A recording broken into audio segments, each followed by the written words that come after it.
എന്നാൽ V D സതീശന് പിന്തുണയുമായി മന്ത്രി AP അനിൽകുമാർ രംഗത്ത് വന്നു. KSUവിനും യൂത്ത് കോൺഗ്രസിനും അഭിപ്രായ പ്രകടനം നടത്താം, പക്ഷേ ആ സ്വാതന്ത്ര്യത്തിന് പരിധിയുണ്ട് എന്ന് റവന്യൂ മന്ത്രി പറഞ്ഞു. അതിനപ്പുറത്ത് സംസാരിക്കുന്ന അംഗീകരിക്കാനാകില്ല എന്നും മന്ത്രി വിശദീകരിച്ചു. ആ DYFI പോലെ SFI പോലെ ഒരു ഭരണവിലാസം സംഘടനകളാക്കി ഞങ്ങളുടെ യുവജന വിദ്യാർത്ഥി സംഘടനകളെ ഞങ്ങൾ ഒരിക്കലും കാണാറില്ല. അപ്പോൾ അവരവരുടെ അഭിപ്രായങ്ങൾ പറയും, അവർക്ക് അതിൻ്റെതായ സ്വാതന്ത്ര്യമുണ്ട്. ആ ഒരു സ്വാതന്ത്ര്യം അതിന് പരിമിതികളുണ്ട്. ആ പരിമിതികൾക്ക് അപ്പുറത്ത് സംസാരിക്കുന്നത് അംഗീകരിക്കാൻ കഴിയില്ല. അതാരായി കഴിയില്ല. അല്ലെങ്കിൽ എന്തെങ്കിലും പ്രയാസങ്ങളുണ്ടോ അവരത് പറയാം. അപ്പോൾ ആ ലീഡർഷിപ്പിനോട് പറഞ്ഞു കഴിഞ്ഞാൽ ലീഡർഷിപ്പ് അത് ഗൗരവമായിട്ട് എടുക്കും, അതിൽ സംശയമൊന്നുമില്ല. പക്ഷേ അതിൻ്റെ പേരിൽ പരിധി വിട്ട അഭിപ്രായ പ്രകടനങ്ങൾ പാടില്ല. അത് വിമർശനങ്ങൾ എപ്പോഴും ക്രിയാത്മകമായിരിക്കണം, സതുദ്ദേശപരമായിരിക്കണം. പ്രദീപ് ജോസഫാണ് വിവരങ്ങളുമായി ചേരുന്നത്. പ്രദീപ്, പുതിയ സർക്കാർ അധികാരത്തിൽ വന്നു. 100+ മേനിയുടെ വിജയമാണ്. കോൺഗ്രസിനുള്ളിൽ നിന്ന് തന്നെ സർക്കാരിനെതിരെ അല്ലെങ്കിൽ മുഖ്യമന്ത്രിക്കെതിരെ നീക്കങ്ങൾ ശക്തിപ്പെടുകയാണ്. അതിന്റെ സൂചനകളാണോ, അതോ തിരുത്താനുള്ള ശ്രമമാണോ?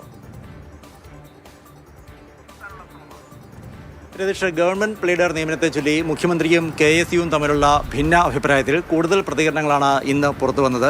KPCC വർക്കിംഗ് പ്രസിഡന്റ് കൂടിയായ മന്ത്രി AP അനിൽകുമാർ മുഖ്യമന്ത്രിയെ പൂർണ്ണമായും പിന്തുണച്ചാണ് രംഗത്തെത്തിയത്. KSUവിനെ തലോടാനും ഒപ്പം ഒരു തല്ലു കൊടുക്കാനും അദ്ദേഹം മറന്നില്ല. അതായത് KSUവിന് പ്രതികരണമാകാം, പ്രതികരണശേഷിയൊക്കെ വേണം, പക്ഷേ ഒരു പരിധി കവിഞ്ഞു പോകരുത് എന്നുള്ള ശാസനയാണ് KPCC വർക്കിംഗ് പ്രസിഡന്റ് AP അനിൽകുമാറിന്റെ ഭാഗത്ത് നിന്ന് ഉണ്ടായത്. ഒപ്പം SFIയെയും DYFIയെയും അദ്ദേഹം ഒന്ന് കുത്തുകയും ചെയ്തു. അതായത് ഭരണവിലാസം സംഘടനകളല്ല, SFIയെയും DYFIയെയും പോലെ ഭരണവിലാസം സംഘടനകളല്ല KSUവും യൂത്ത് കോൺഗ്രസും.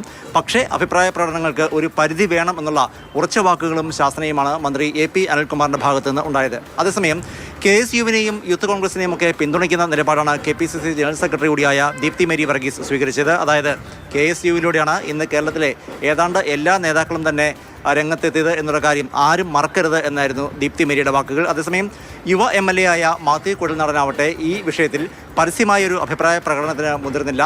കൂടുതൽ അഭിപ്രായ പ്രകടനങ്ങൾക്കില്ല, മറിച്ച് ജനങ്ങൾ ഏറെ ആഗ്രഹത്തോടെ തിരഞ്ഞെടുത്ത ഒരു സർക്കാരാണിത്. ഇത്തരം വിവാദങ്ങൾക്കിടയിൽ മറ്റു കാര്യങ്ങൾ മറന്നു പോകരുത് എന്നുള്ള ഒരു ഉപദേശമാണ് മാത്യു കുഴൽനാടൻ്റെ ഭാഗത്തു നിന്ന് ഉണ്ടായത്. അതേസമയം ഗവൺമെൻറ് പ്ലീഡർമാരെ നിശ്ചയിക്കാൻ KSU ആരാണ് എന്നുള്ള തൻ്റെ രൂക്ഷമായ ചോദ്യത്തിന് ശേഷവും KSU ഭാരവാഹികളിൽ നിന്ന് ഉണ്ടായ പ്രതികരണങ്ങളാണ് മുഖ്യമന്ത്രിയെ രോഷാകുലനാക്കുന്നത് എന്നാണ് അദ്ദേഹവുമായി അടുപ്പമുള്ള ആളുകൾ പറയുന്നത്. അതേസമയം കാണാൻ അവസരം ചോദിച്ചിട്ട് അത് നൽകാത്തതിലെ ഒരു രോഷമാണ്, അല്ലെങ്കിൽ അതിലെ ഒരു വികാരമാണ് പ്രകടിപ്പിക്കപ്പെട്ടത് എന്നാണ് അലോഷ്യസ് സേവ്യറുമായി അടുപ്പമുള്ള കേന്ദ്രങ്ങൾ പറയുന്നത്.